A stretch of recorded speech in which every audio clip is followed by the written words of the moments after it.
Akala ko palpak na kasi hindi na surprise. Akala ko hindi ako maiiyak kasi alam ko na. Pero ang hindi mo alam ay kung gaano ko katagal na hinintay na mahanap ang babaeng pag-aalayan ko ng singsing na yun.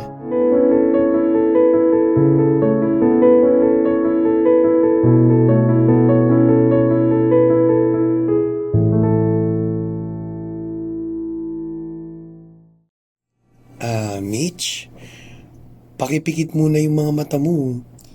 Javi, alam ko na to. Huwag ka nang kabahan.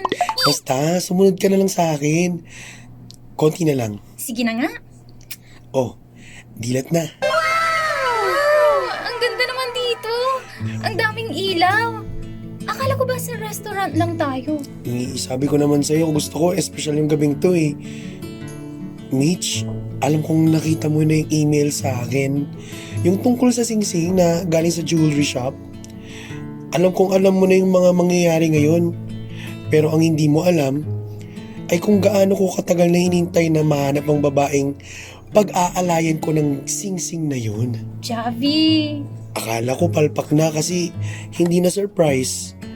Pero nung nakita kitang ngumiti ng gabing mabuking mo ko, mas lalo kong naintindihan kung bakit kita mahal. Tapos hindi ako kinabahan kasi alam kong oo ang sagot mo sa akin. Hindi naman mahalaga kung alam ko na eh. Ang mahalaga, nandito tayo. Mitch, sa harap ng city lights na do at sa harap ng Diyos, gusto kong itanong sa iyo ang tanong na habang buhay kong paninindigan. Mitch, will you marry me?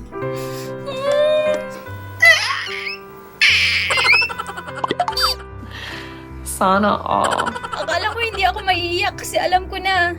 Pero bakit ganun? Javi, oo, yes, love. Pakisuot na, bilis. Sana all. Aww. Ikaw na masaya.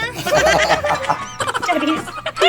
Hoy, ang cute nun ha. Sabi niya dito sa drama, parang hindi naman palpak talaga yung yung surprise. Kumbaga, naging assurance na din ni Javi yung reaction ni Yung nag-blush siya, no? Nag-blush siya, nakangiti, sumandal sa braso. It means, kumbaga assured siya na it will be a yes. Di ba? At saka, wag kang panghinaan ng loob kasi ano lang naman ang nakita niya, yung singsing. Pero hindi niya nakita kung paano mo gagawin. Oo. Ganun. Tapos, isa pa kabarangay, hindi pa niya alam kung ano yung mga mangyayari sa future. True. After niyo magpakasal, di ba?